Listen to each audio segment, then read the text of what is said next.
Minutes of the Cabinet meeting of Thursday, 17th of February 2022. The ordinary session of the Cabinet meeting was held on Thursday, 17th of February 2022 from 10 a.m. to 12 p.m. under the authority of His Excellency, the President of CNRD, the President of the Transition, Head of State, Supreme Chief of the Armed Forces, Colonel Mamadi Doumbouya. The following items were on the agenda. 1. Message from His Excellency, the President of the Transition. 2. Minutes of the ordinary session of the interministerial meeting of Tuesday, 15th of February 2022. 3. Miscellaneous. 1. Regarding the message of His Excellency, the President of the Transition. His Excellency, the President of the Transition, recalled the importance of finding ways and means to make the autonomous port of the Conakry more profitable.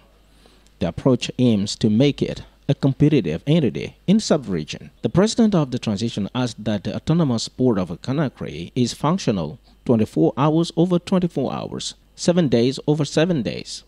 All of this must be achieved in full compliance with legal rules and safety at work.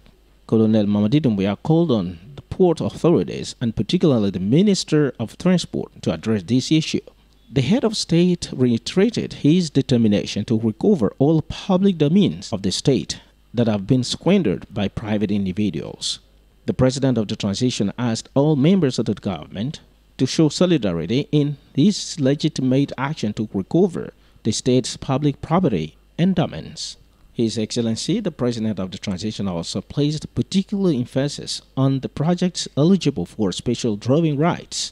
The project selected must be carried out on an accelerated basis or immediately. For the real and effective revival of our economy, the President of the Transition requested the use of other funds. He urged the Prime Minister and all relevant ministers to make arrangements to this effect. The head of state drew the attention of the members of the Cabinet meeting to the need to review the household basket. Colonel Mamadi Doumbouya recommended that the government proposes solutions as soon as possible. The President of the Transition reminded the Cabinet of the need to develop the roundabouts and green spaces. He also instructed the ministers in charge of territory administration and housing to rehabilitate the 12 roundabouts of Conakry in the synergy of action and as soon as possible. The President of the Transition positively appreciated the recommendations of an interministerial meeting of Tuesday, 15th of February 2022 and asked the Cabinet meeting to validate them fully. Minutes of the ordinary session of the interministerial meeting of Tuesday, February the 15th, 2022. Regarding the message of the Prime Minister, the head of the government recalled that, in accordance with the decisions of the Cabinet meeting, a follow-up table of decisions had been designed and approved by the government. The latest statistics to this effect indicate that out of 137 decisions taken by the Cabinet, 78 are already being implemented or have been completely implemented. That is nearly 60%. The Prime Minister specified that the decisions of the Cabinet are subject to public information, hence the need to turn them into concrete actions, perceptible and visible by our populations. He also stressed the need to follow up their implementation through the scoreboard that was transmitted to them. The Cabinet, after recognizing the importance of this monitoring table, urged the ministers to provide the necessary information for the implementation of decisions involving other ministries in order to correct the delays noted.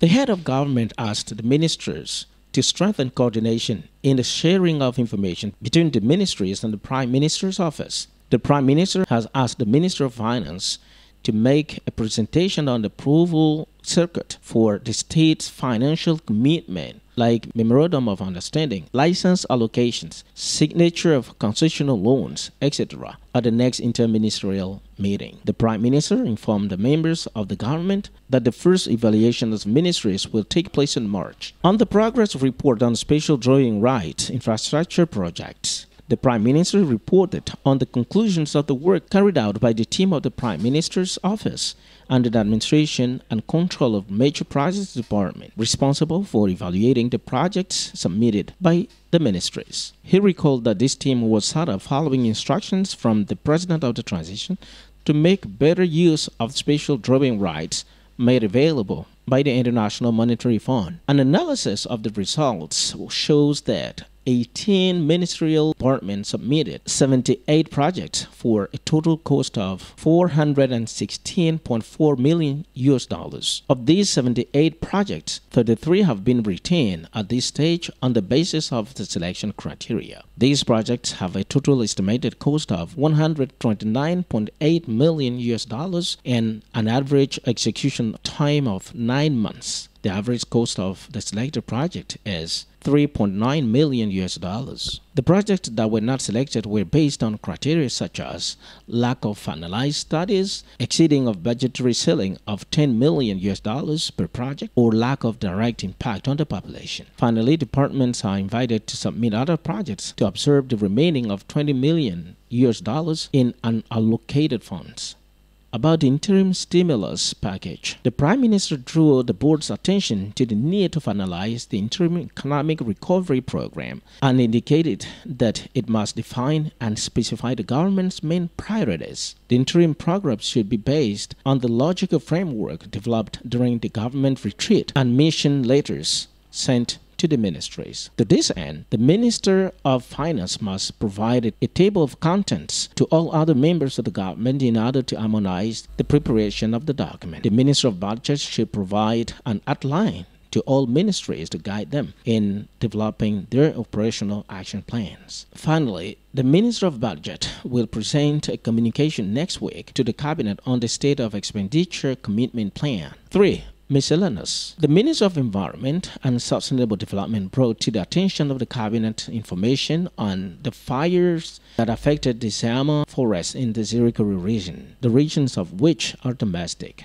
She informed that these fires are under control thanks to the assistance of the forest conservation officers working with the communities. She got authorization from the Cabinet to make a field visit in order to inquire about the situation of the forests. This visit is currently underway in the forest region. The ministers in charge of security and territorial administration offered their support to the Minister of Environment and Sustainable Development. The Minister of Culture informed the Cabinet of alleged embezzlement of his accounting officer. The state judicial agent has been seized. The Minister of Telecommunications informed the Cabinet of the granting of 3G and 4G license to the telephone operator MTN. She also informed of the signing of a license with SMIC Group for the construction of a new submarine internet cable. In view of the dilapidated state of certain departments, the Minister of Labor and Public Service and the Minister of Technical Education informed the Cabinet of their efforts to house certain ministries. As the cost of renting certain buildings in the city center is exorbitant, the President of the Transition once again insisted on relocating ministries to the suburbs to reduce cost and relieve workers. Finally, the Minister of Commerce, Industry and Small-Size and Medium Enterprises concluded with a brief report on the mission to the United Arab Emirates during the Guinea Investment Forum. He informed the Cabinet of a great willingness of international investors to come and invest in Guinea. Thank you very much. The Cabinet meeting.